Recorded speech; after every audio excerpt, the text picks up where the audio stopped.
Amada igreja, boa noite a todos.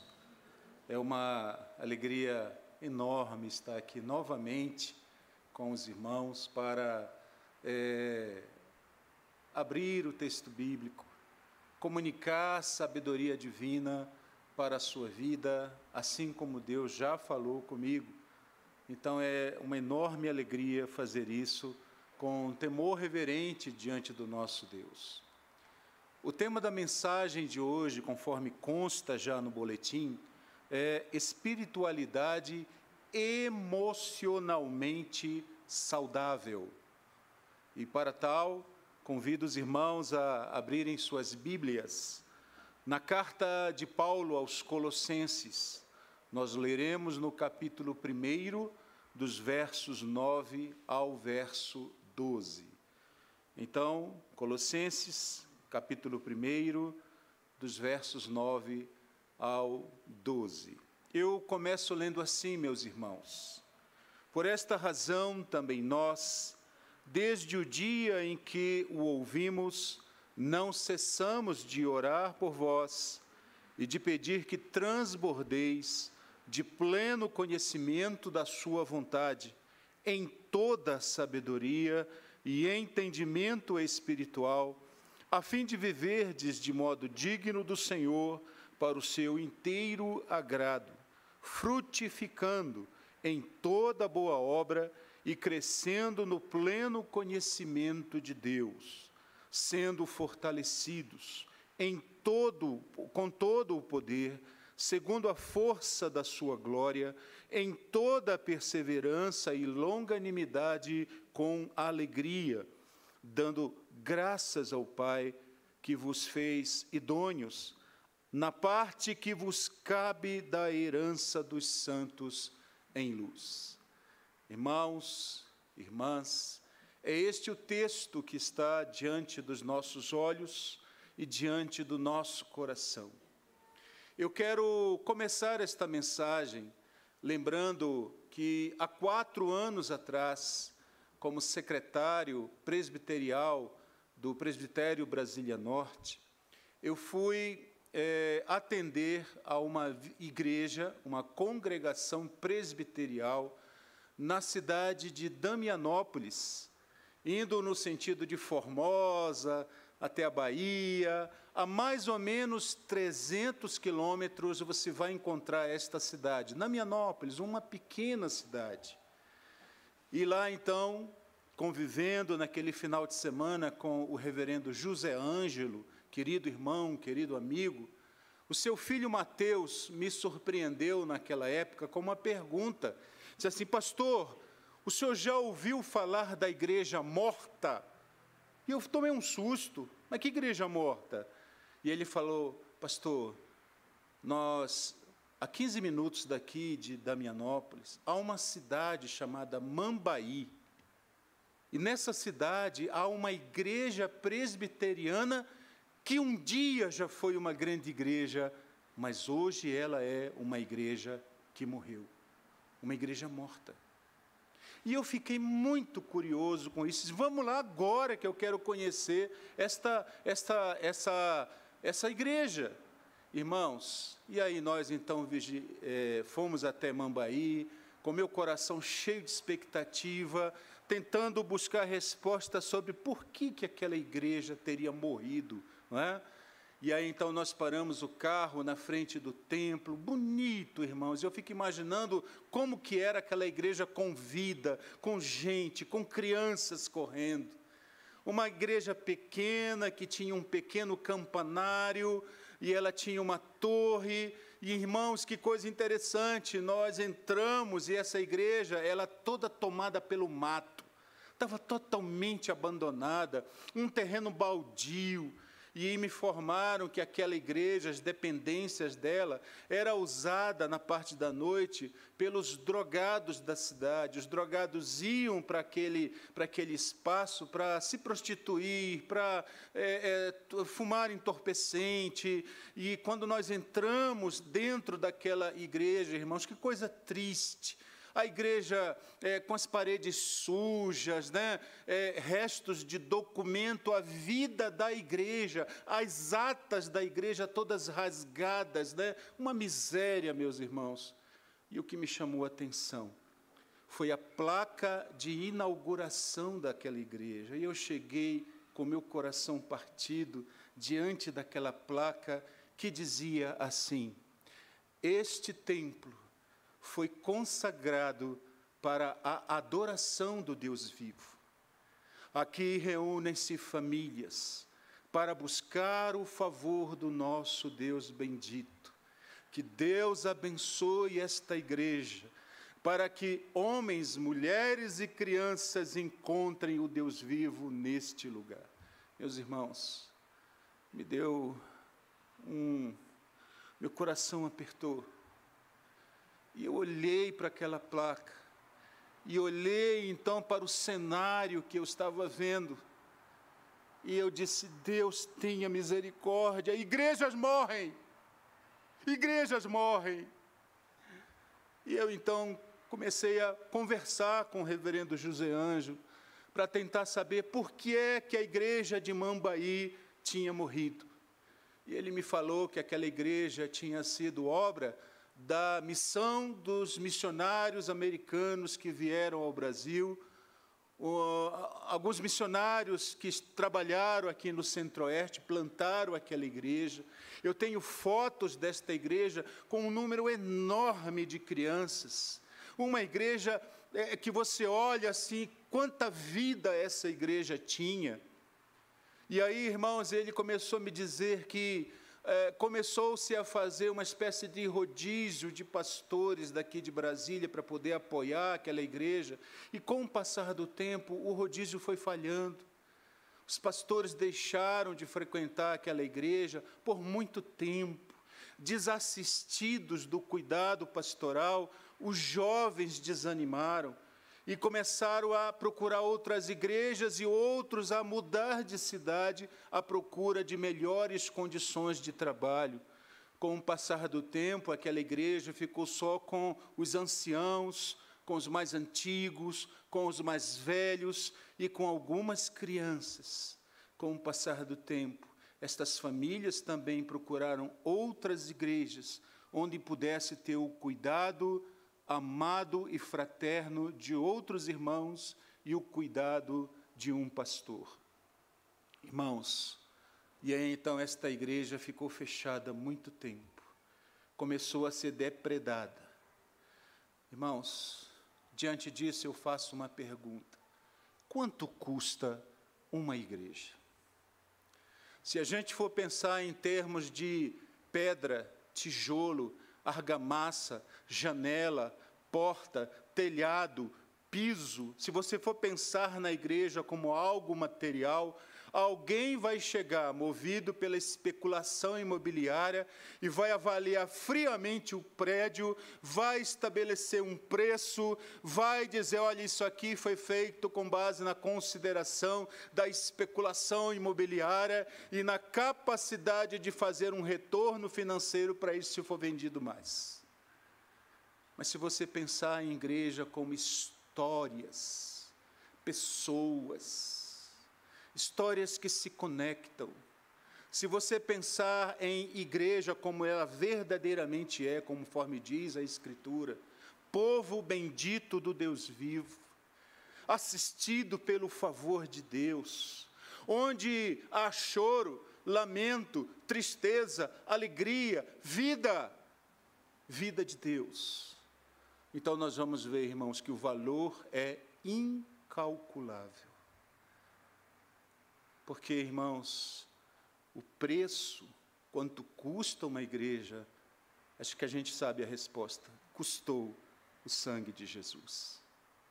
Não há preço. Assim, meus irmãos, Paulo, quando nos oferece esse texto, ele nos leva a pensar sobre perigos que podem fazer uma igreja morrer. E diante dessa advertência que Paulo vai nos apresentar neste texto, Ele oferece soluções para que a nossa vida seja revitalizada, para que as nossas igrejas sejam ambientes onde a fé viva se manifesta de maneira graciosa. Assim, meus irmãos, neste texto, Paulo nos faz pensar que uma espiritualidade emocionalmente saudável, à luz deste texto, é uma espiritualidade que promove um conhecimento maior da vontade de Deus para as nossas vidas. Ele também vai nos dizer que uma espiritualidade emocionalmente saudável tem a ver com viver vidas dignas ao Senhor que agradem o seu coração. Tem a ver com crescer em santidade, produzindo boas obras que glorifiquem a Deus, o nosso Pai. E, por fim, tem a ver com buscar fortalecimento no Senhor e na força do seu poder. É o texto que nós lemos. Paulo nos oferece esta direção. Sendo assim, meus irmãos, permitam-me guiá-los acerca desta reflexão, para que a gente possa pensar em algumas razões pelas quais a gente pode cuidar do nosso coração, para que não aconteça a tragédia que aconteceu em Mambaí. Uma morte lenta, gradual. E interessante, meus irmãos, o Mateus, filho do reverendo José Ângelo, falou assim, naquela época, 4 anos atrás, pastor, se o senhor procurar na internet, a igreja morta é um ponto turístico da cidade. As pessoas chegam aqui procurando, olha, eu queria fazer um tour pela cidade e gostaria de ir na igreja morta. E os guias da cidade levam para ver um espetáculo horroroso, a igreja que morreu. Tornou-se, então, irmãos, um objeto de escândalo naquela cidade. Então, para que as nossas vidas não sejam objeto de escândalo, Igreja Presbiteriana do Cruzeiro, atente para esta mensagem. Primeiramente, nós vamos ver que para ter uma espiritualidade emocionalmente saudável, Paulo diz que nós devemos nos empenhar em conhecer a vontade de Deus. Veja o verso 9 do texto, acompanhe, diz assim: por esta razão, também nós, desde o dia que ouvimos, não cessamos de orar por vós e de pedir que transbordeis do pleno conhecimento da sua vontade em toda sabedoria e entendimento espiritual. Percebe? Olha o que o texto está nos dizendo. Irmãos, o testemunho maciço da história, os historiadores, os pesquisadores, do Novo Testamento dizem que essa carta aos Colossenses foi escrita no período em que Paulo estava aprisionado, sua primeira prisão em Roma, numa casa, era uma prisão domiciliar, ele podia receber visitas, ele podia escrever cartas, ele podia se comunicar com as igrejas que ele pastoreava e que ele ajudou a consolidar. É nesse cenário que ele recebe a visita de um grande cooperador seu chamado Epáfras. Epáfras, portanto, era o pastor de Colossos, da igreja de Colossos. E ele chega para Paulo trazendo um relato de uma grande ameaça que havia se abatido sobre a igreja de Colossos. Uma especial perturbação causada por um grupo de religiosos gnósticos que estavam infiltrados no meio da igreja, disseminando ensinos legalistas e cheios de erros. Quando Epáfras traz essa notícia para Paulo, Paulo imediatamente escreve uma carta para ajudar aqueles irmãos a cuidar destes erros, mas também para estimulá-los a viverem a vitalidade do Evangelho. Queridos irmãos, o que havia lá em Colossos, que Paulo foi necessário escrever uma carta.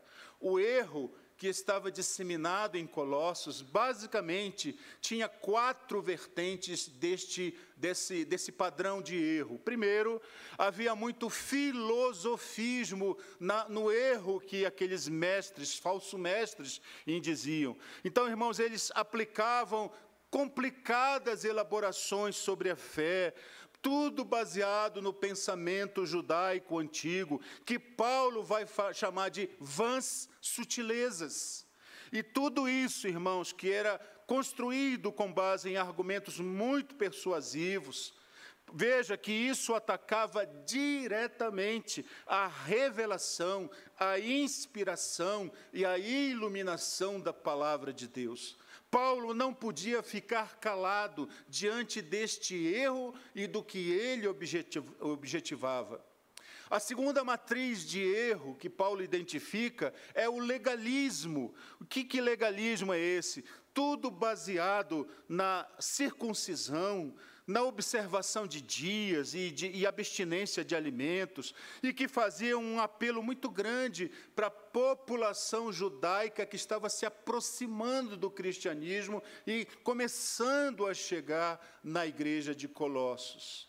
Esse impacto levou essa população a começar a pensar se de fato deveria fazer parte da igreja cristã em Colossos. Irmãos, esse legalismo, ele atacava diretamente as doutrinas da reconciliação e da identificação com Cristo. Paulo percebeu este erro. Paulo diz: não é possível que esses cães, que esses malditos mestres, eles se enderecem à igreja para fazer os simples errarem na fé.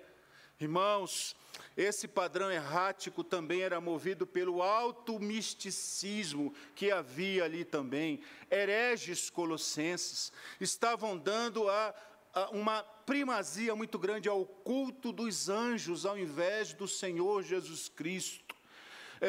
Eles, então, elaboravam uma devoção, um culto particularizado, acendiam velas aos anjos, mas não honravam o Senhor Jesus Cristo. Isto, irmãos, ataca a doutrina da santificação operada pelo Espírito Santo. Paulo percebeu isto. Mas também havia o ascetismo, uma tentativa de alcançar graus mais elevados de santidade pela abstenção de alimentos, ou simplesmente por você não entrar em contato com objetos ou pessoas classificadas como impuras. Então veja, irmãos, isso ataca a doutrina da comunhão dos santos.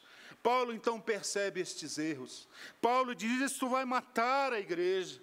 E é preciso, então, se posicionar. O que Paulo faz, meus irmãos? Após refletir sobre as palavras de Epáfras, Paulo escreve esta carta. E como é que ele começa esta carta? Nos versos 3 a 5 do capítulo 1, você pode ver na sua Bíblia, ele começa com uma oração.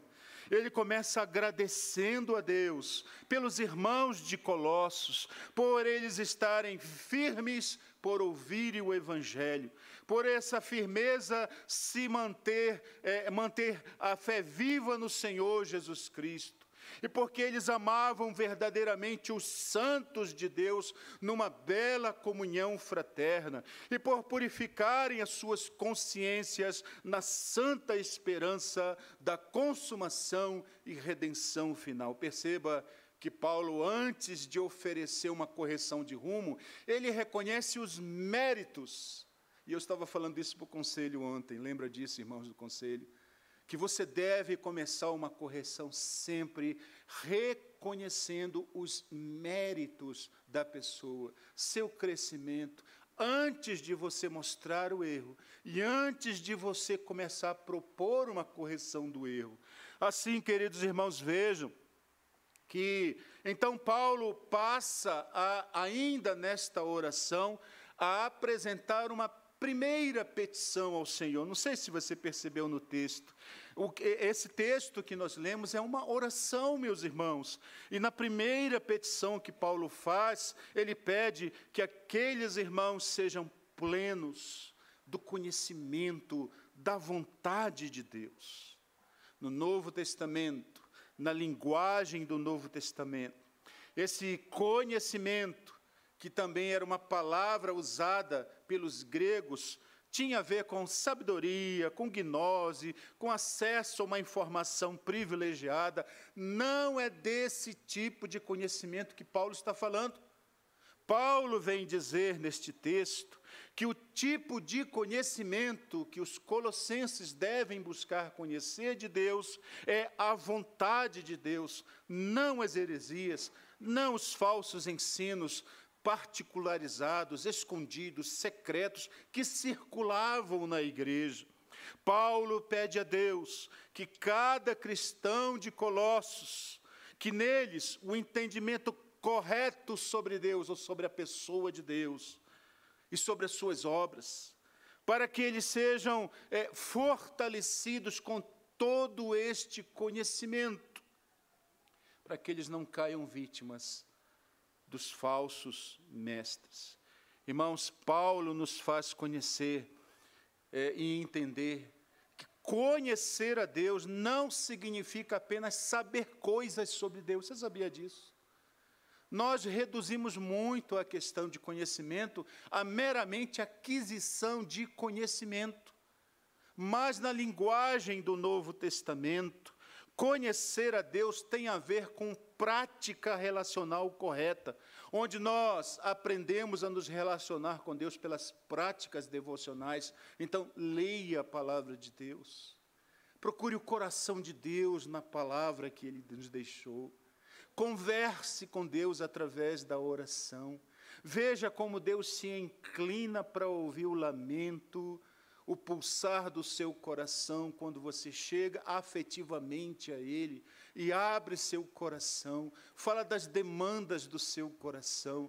Ele, como Pai, se achega a você e diz que Ele é maravilhoso o que a gente vê. Lembra do que está lá em Jeremias 29:13? Buscar-me-eis e me achareis, quando me buscardes de todo o vosso coração, diz o Senhor, e aí eu serei achado de vós. Veja que o Senhor nos diz que existe um protocolo relacional com Ele. Você precisa chegar com fome de Deus. Você precisa chegar com necessidade de Deus. Você precisa chegar amorosamente ao Senhor.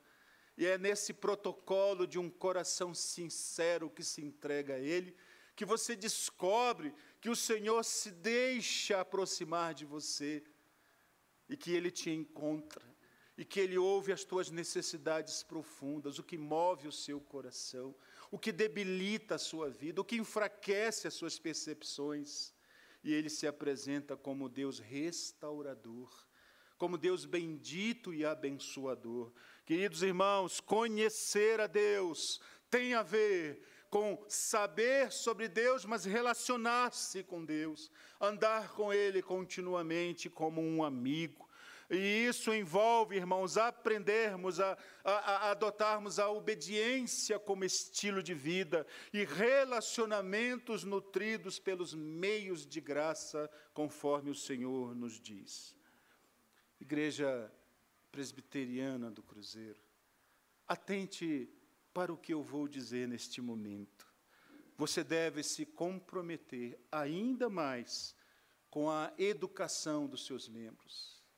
O conselho desta igreja tem feito um esforço enorme para educar os sentidos da fé dos seus oficiais, para que isso redunde num pastoreio mais abençoador nesta casa.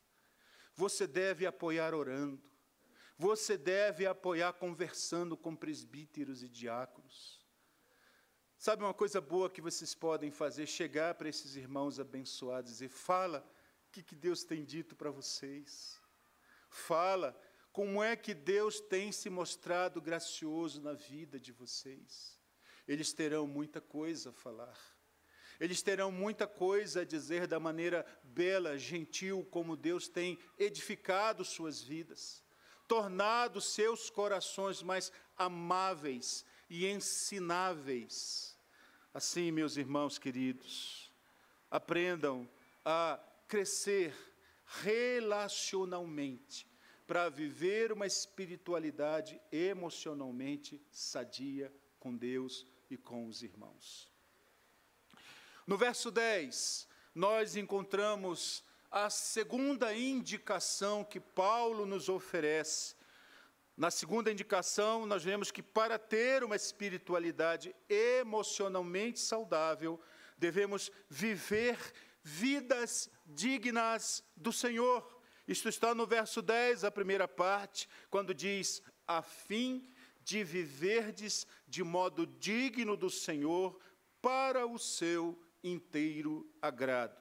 Irmãos, na oração que Paulo oferece, através da bondosa e prestimosa ajuda de Epáfras, que vai levar esta carta, quando ele lesse, provavelmente quando ele leu essa carta na igreja de Colossos, os irmãos devem ter se debulhado em lágrimas, porque eles reconheceram que seu pastor preso estava orando por eles.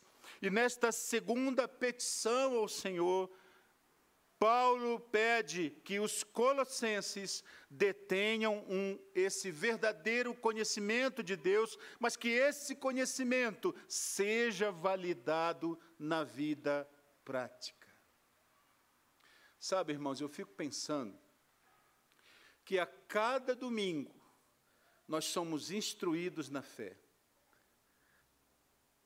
Nós nos encontramos como corpo, para que o nosso coração seja educado através de lições, de testemunhos, de leituras, da pregação fiel da palavra do Senhor. E aí vem o espaço entre os domingos. No espaço entre os domingos, o que você faz com o conteúdo que você ouviu?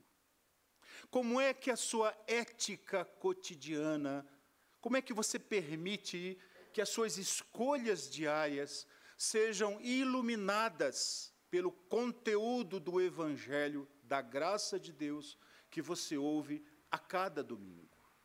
Você já parou para pensar nisso? Deus nos dá o intervalo entre os domingos, para que seja o laboratório da fé, ao longo da semana, onde nós vamos pegar todo o conteúdo que ouvimos, elaborar uma resposta cotidiana, onde nós vamos elaborar, meus irmãos, uma resposta às situações da vida. Ou seja, esse conhecimento será validado ao longo da semana. É quando o Senhor vai permitir que a sua fé seja provada, vai te permitir passar por situações em que a ética do reino precisa falar. É quando você vai ser testado, provado, avaliado, medido, observado pelas pessoas. Mas, conforme Paulo disse, nós somos cartas vivas, conhecidas e lidas por todos, palavras de Paulo. Então, quando a sua vida se abre como um livro aberto, o que é que as pessoas podem ver? Será que elas serão motivadas a glorificar a Deus? Será que elas dirão que o bom perfume de Cristo pode ser visto, percebido a partir da sua vida? Será que elas dirão que você é movido por princípios inegociáveis? Será que elas dirão que há firmeza no seu coração diante das tentações, das pressões, das degenerações, da maldade urbana? Será que nós teremos força para resistir ao dia mau? Nós somos observados. Assim, queridos irmãos, Paulo defende a ideia de que nós somos aquilo que acreditamos, pois nossa prática de vida será sempre determinada por aquilo que acreditamos. Robin Kelley, um teólogo britânico, ele disse assim, que aquilo que cremos determina a forma como vivemos. Vou repetir, aquilo que cremos determina a forma como vivemos. Queridos irmãos, isso é extremamente importante pensarmos. Aquilo que uma pessoa pensa e professa controla suas atitudes, suas escolhas, seus posicionamentos na vida. De fato, nem uma coisa nem outra levaria a uma vida digna do Senhor, a não ser uma profunda confissão no Senhor Jesus Cristo. Por isso irmãos, que nós devemos saber mais sobre Deus, sobre a obra graciosa que nos alcançou. Conhecer de fato como nosso Deus bendito se apresenta como nosso Redentor e a maneira como nós podemos torná-lo conhecido no ambiente em que vivemos. Assim, Igreja Presbiteriana do Cruzeiro, falo carinhosamente a você, dizendo que neste momento você precisa ser o chão existencial onde seus membros possam aprender a se relacionar com Deus através da vida devocional. Eu acredito que nessa igreja, reverendo João Geraldo, há fomento, há ajuda para que os membros leiam a Escritura, para que tenham esse conhecimento sobre como buscar a Deus face a face todos os dias. Que coisa linda quando uma igreja oferece um programa devocional aos seus santos. Que coisa linda quando a igreja orienta os seus membros sobre o que fazer entre os domingos, como tornar prática o evangelho que ouviram. E aí, coisa linda também, irmãos, é quando os de fora da família da fé começam a perceber a grandeza de Cristo na nossa vida, como um testemunho vivo. O terceiro conselho que Paulo oferece está na segunda parte deste verso 10, onde nós lemos que para ter uma espiritualidade emocionalmente saudável, devemos crescer em santidade. Lemos neste texto do verso 10 que ele diz assim: frutificando em toda boa obra e crescendo no pleno conhecimento de Deus. Irmãos, a terceira petição de Paulo ao Senhor é que os colossenses frutificassem em boas obras que glorificassem a Deus. Irmãos, produzir frutos de um coração arrependido, abençoar as pessoas, fazer aquilo que agrada a Deus, isso deve estar na agenda do seu coração, viu? E se você não sabe como fazer isso no dia a dia, conversa com o pastor, conversa com os presbíteros, conversa com os diáconos, conversa com os santos desta igreja, eles podem ajudá-lo, orientá-lo. É por isso, irmãos, que a Bíblia e toda a reflexão teológica ao longo da história da igreja sempre afirmou que a santificação ela é progressiva, ela é gradual. Nós nunca alcançaremos o pleno conhecimento de Deus aqui nesta terra. A perfeição espiritual e moral neste mundo não será alcançada, mas nós prosseguimos para o alvo, para o prêmio da soberana vocação em Cristo Jesus. Isto significa dizer, irmãos, que entre erros e acertos na caminhada, o importante é mantermos o coração sempre a caminho, mantendo o alvo, mantendo o foco da nossa caminhada. É certo que neste mundo nós sofremos opressões, sofrimento, dores. A igreja do Senhor caminha de forma imperfeita em direção à eternidade, crescendo e aprendendo sempre, sendo instruída e nutrida pelo Espírito Santo. A igreja, portanto, irmãos, torna-se este ambiente revitalizador quando nós nos encontramos, quando nós aproveitamos todas as oportunidades para nos encorajarmos mutuamente. Quando nós fazemos de nossas vidas um vaso nas mãos de Deus, quando nós nos apresentamos humildemente para que o Senhor nos tome e nos use da maneira graciosa como só Ele sabe fazer, para nos tornarmos um testemunho glorioso que exalta o seu bendito nome. Igreja Presbiteriana do Cruzeiro, atente para mais este conselho, Aprenda esta preciosa lição. O crescimento no conhecimento de Deus tem como consequência natural o crescimento na santidade. Quanto mais você conhecer a Deus, mais você vai querer ser santo como Ele é santo. Quanto mais você conhecer a Deus, mais você vai querer viver dignamente para honrar o seu bendito nome. Quanto mais você conhecer a Deus, mais você vai querer frutificar em toda boa obra para glorificar o seu santo nome. É isso que deve arder no seu coração.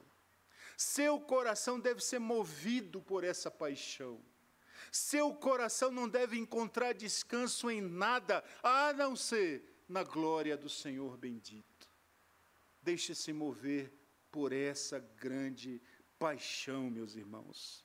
Versos 11 e verso 12, nós encontramos então o último conselho que Paulo oferece para que tenhamos uma espiritualidade emocionalmente saudável, quando ele diz que nós devemos buscar o fortalecimento espiritual. Veja o verso 11 e veja o verso 12, que diz: sendo fortalecidos em todo o poder, segundo a força da sua glória, em toda perseverança e longanimidade com alegria, dando graças ao Pai, que nos fez idôneos na parte que vos cabe na herança dos santos. Nesta belíssima oração que Paulo faz, a quarta petição que ele faz para os santos da igreja de Colossos, pastoreados por Epáfras, é que os santos sejam fortalecidos com todo vigor, segundo o poder da sua glória. E, irmãos, poder para perseverarem na verdade. Como a gente precisa disso nos tempos que a gente vive.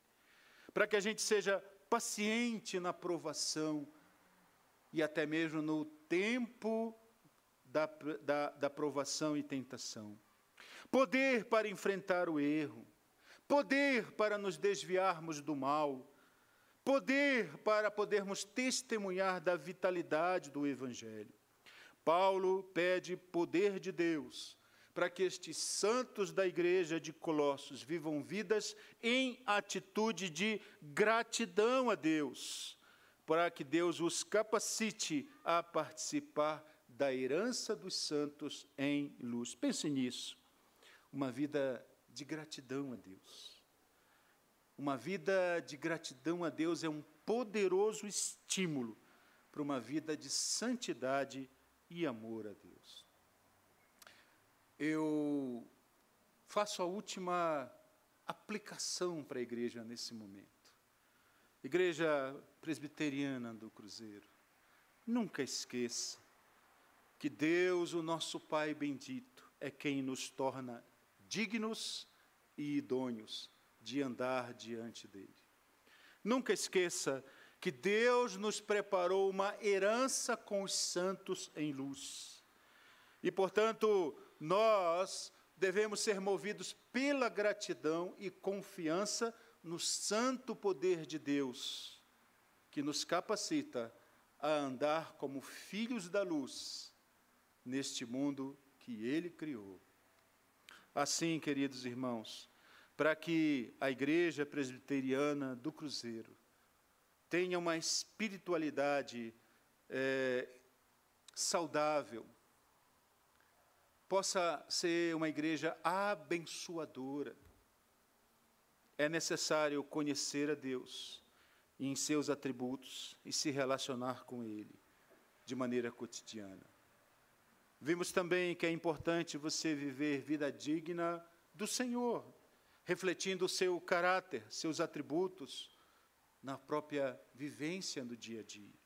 É importante vocês buscarem a santificação em cada ato da existência de vocês aqui nesta terra, onde nós combatemos o bom combate, prosseguindo na carreira, guardando a fé. É importante vocês se fortalecerem no Senhor, mesmo passando pelo deserto, enfrentando provações. lutas, lembrem-se, o Senhor é com vocês. Queridos irmãos, esta palavra que, portanto, chegou nesta noite aos irmãos, é um estímulo para a sua caminhada. Eu termino essa mensagem lembrando como eu comecei, falando da igreja de Mambaí. Igrejas morrem, mas antes das igrejas morrerem, a fé dos membros morre. A igreja é aquilo que a fé dos seus membros é. Portanto, nós temos o dever diante de Deus de fazer a manutenção da esperança, da fé e do amor em nossas vidas, porque foram dádivas que o nosso Deus nos deu para caminharmos em comunidade de fé, um animando o outro, um encorajando o outro.